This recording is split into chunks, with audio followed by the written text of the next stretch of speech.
Hi again. Today's message is coming directly from the collective consciousness of the children. And one of the things that I've been hearing over and over again is that, we all seek to support energetically sensitive children, autistic children, whomever, in the ways that we know to support them. But one of the things that shows up over and over again is that a lot of times what we do when we're trying to be of support to children especially, we have a tendency to try to support them the way we think that they want to be supported. Actually, I think we do that with everybody. We try to support everybody the way we think they want to be supported, instead of really asking them how they would like to be supported.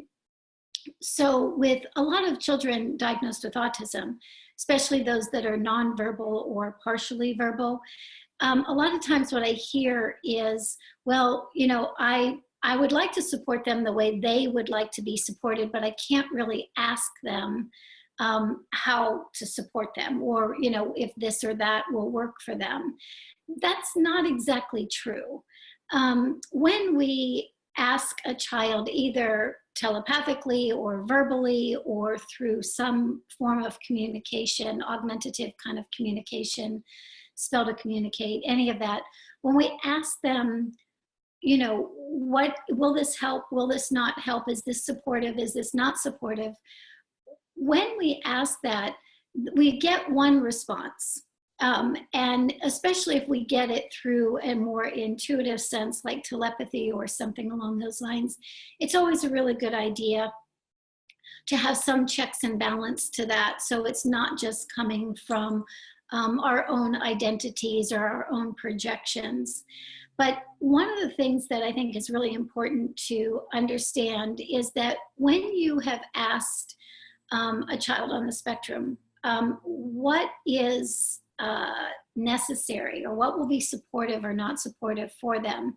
And once you get that answer, please make sure that you verify that answer. So you ask the child, will this be supportive? And they give you some kind of verbal or nonverbal response. And from that nonverbal response, you then come back to them and say, so this is what I understand. I understand that this will be supportive to you. Is that correct? Is that accurate? And even a nonverbal child will let you know that this is the direction to go in, one way or another. If you watch the behaviors, if you watch the way in which they're attempting to interact with you, they will actually let you know what works and what doesn't work. And this comes to a deeper awareness, which is there is a part of each one of us that knows what works for us and what doesn't work for us. There's a part of us that feels our way through life. And if we stick with that, if we acknowledge that, then we can also acknowledge that there is a part of these children that know exactly what they need. And they know not only exactly what they need, but in many cases, they're kind of providing a direction to what humanity might benefit from as well.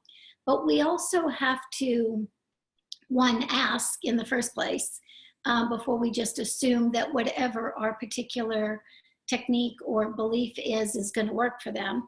We need to ask. And then once we've asked, we need to verify or validate that answer in one way or another.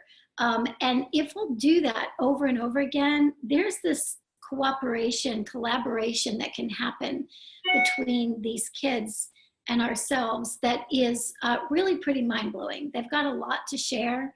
And I think that this is a great way to kind of start that communication going. So anyway, hope this was helpful, and I will see you next time.